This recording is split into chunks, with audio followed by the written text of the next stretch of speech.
Rasanya kita layak berterima kasih pada Samsung, karena Samsunglah tablet Android jadi menarik di pasaran.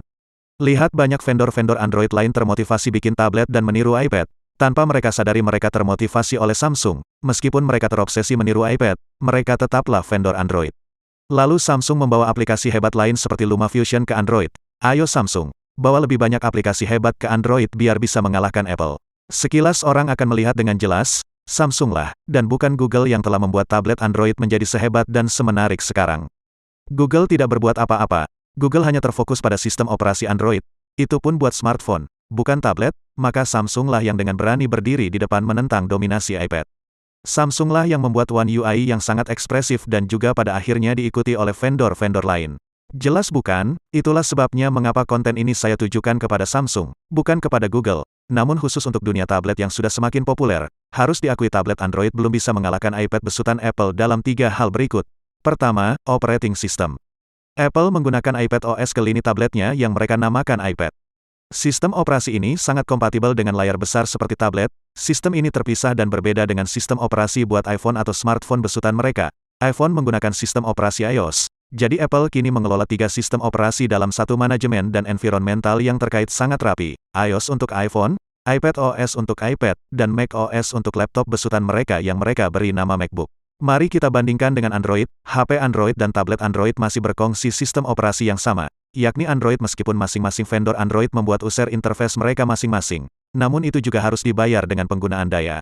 Misal Android Samsung menggunakan One UI, dan ditambah dengan Samsung DeX untuk pengoptimalan tablet, atau Xiaomi dengan HyperOS. Namun orisinal penggunaannya secara alami tidak seintuitif semua sistem operasi perangkat Apple. Kedua, chipset. Untuk urusan chipset atau dapur pacu sebuah perangkat mobile, Apple membedakan mesin tablet premium yang mereka beri nama iPad dengan sebuah smartphone yang mereka beri nama iPhone.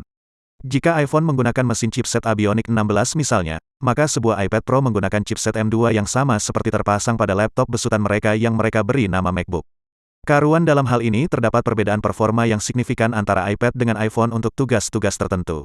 iPad jelas mendekati laptop. Itu bedanya dengan tablet Android yang hanya HP layar besar, dan terkesan mudah dilihat sebagai ekstensi sebuah HP atau smartphone Android versi bongsor. Sangat jelas, semua perangkat mobile baik HP maupun tablet Android menggunakan chipset yang sama pada setiap kelasnya.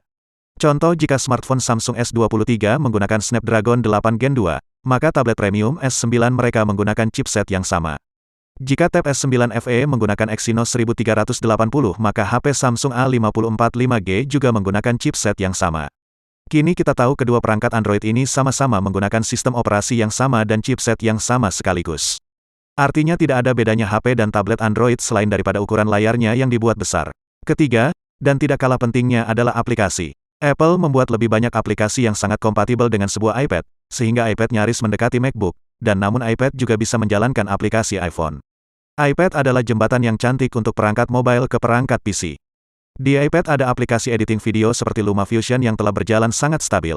Meskipun di tahun 2022 yang lalu Samsung telah membawanya ke Android, namun untuk stabilitas dan kompatibilitasnya, LumaFusion masih jauh lebih baik berjalan di iPad, terutama iPad Pro dengan chipset M1 dan M2. Di iPad ada aplikasi editor video kelas PC lain, seperti Adobe Premiere Rush dan DaVinci Resolve.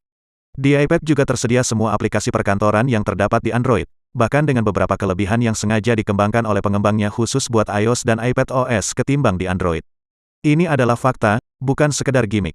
Saya telah membeli hampir semua tablet Galaxy Premium dari tahun ke tahun, tapi saya tetap bisa bertahan dengan satu iPad Pro M1 sejak tahun 2021 yang lalu. Saya masih merasa tablet Snapdragon 8 Gen 2 bukan tandingan iPad M1 kalau menyangkut pekerjaan grafis dan multimedia. Jadi kesimpulan saya, meskipun Samsung tidak perlu meniru iPad untuk lini tabletnya, namun paling tidak mengejar ketinggalan dua hal, sistem operasi, dan juga performa chipset sangatlah penting karena tablet sedianya sudah banyak dipergunakan buat menggantikan laptop PC. Tablet harusnya berbeda daripada HP genggam. Karena sangat jelas, tablet premium Android yang mahal sekalipun, belum sepenuhnya bisa menggantikan laptop PC dikarenakan keterbatasan chipset dan sistem operasinya yang smartphone banget. Tapi sebuah iPad Pro sangat beda. Bahkan di tahun 2024 tersebar rumor di mana Apple akan melakukan perubahan besar pada lini iPad Pro, di mana Apple akan membuat iPad terbaru mereka sepenuhnya dapat menggantikan fungsi laptop PC. Samsung jangan mau ketinggalan, jadikan tablet Android berbeda, bukan hanya sekedar sebuah HP layar bongsor. Ini memang kritik buat kinerja tablet Android buat pekerjaan produktivitas dan multi tapi saya tujukan kepada Samsung yang saya yakin paling memiliki kemampuan melakukan perubahan. Terima kasih telah menonton video ini hingga selesai. Sampai jumpa lagi di kritikan kami berikutnya.